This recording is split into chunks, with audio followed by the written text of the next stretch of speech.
देखिए, घटना दुर्भाग्यपूर्ण है।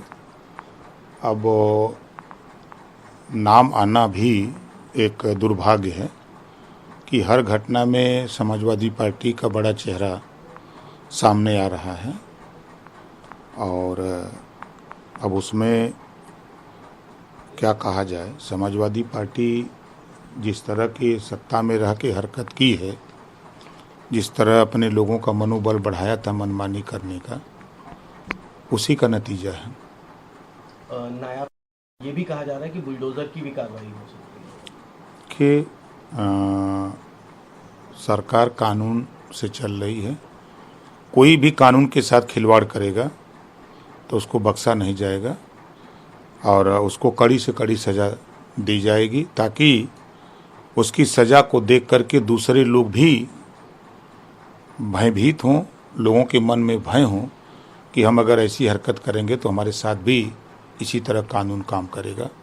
तो लोगों के मन में भय व्याप्त हो, इसके लिए कड़ी से कड़ी कार्रवाई की जाएगी। ये भी बार बार एक बात कही जा रही है, इसके बाद इनका मनोबल ज़्यादा बढ़ गया, इस तरह की घटनाएं ज़्यादा हो गई, क्या सच्चाई है? देखिए, अब चुनाव जीतने से, मनोबल बढ़ने से और इस घटना से कोई संबंध नहीं है। और वो तो चुनाव जीते हैं, ये बात सत्य है, लेकिन ये भी कटु सत्य है कि जो जनता के बीच में लोगों ने वादा किया, झूठ बोला कि संविधान खतरे में है। संविधान तो माननीय नरेंद्र मोदी जी के हाथों में सुरक्षित हो गया।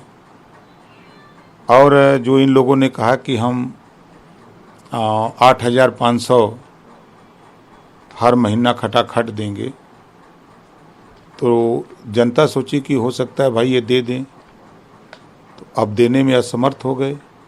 अब बहाना बना रहे हैं कि हमारी सरकार नहीं बनी, लेकिन लंबे समय तक कांग्रेस की सरकार थी, सपा की सरकार थी। लंबे समय तक ये लोग हमेशा पिछड़ों का, दलितों का, अल्पसंख्यकों का हक लूटा है इन लोगों ने। आज जिस तरह सुप्रीम कोर्ट ने कहा कि आरक्षण में बंटवारा हो, विभाजन हो, कोटे में कोटा, विरोध कौन कर रहा है? जो पिछड़े, दलित, अल्पसंख्यक, जो गरीब कमज़ोर लोग हैं, उनको आरक्षण दिलाने वाले लोग जो वकालत करते हैं, वही लोग विरोध कर रहे हैं। समझ में नहीं आ रहा है कि दोहरा चरित्र किस तरह का है। एक तरफ तो भाषण देते हैं कि पिछड़ों का हक लूटा जा रहा है, दलितों का, मुसलमानों का हक लूटा जा रहा है।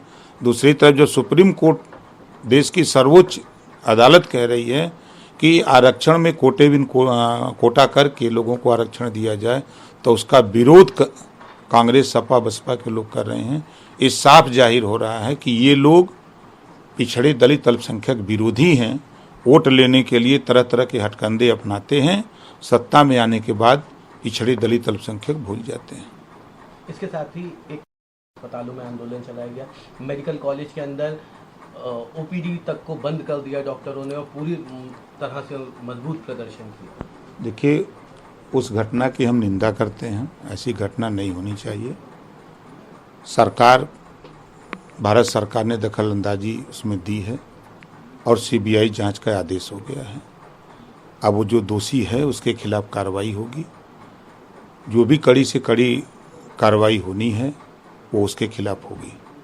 कांग्रेस की अपने ही सहयोगी दल पे इस तरह की टिप्पणी करने से क्या ये मानते हैं कि हाँ, वाकई में पश्चिम बंगाल में सरकार जो है वो लापरवाह है या इस तरह की चीज़ों पर ध्यान नहीं देती? अब इंडिया गठबंधन के लोग अगर ममता जी को राहुल जी कह रहे हैं तो प्रश्न तो बना ही दिया। तो स्वाभाविक है, जब उनके साथी ही ये इस बात को कह रहे हैं तो हम लोगों को उसमें दखल अंदाजी देने का कोई औचित्य नहीं है।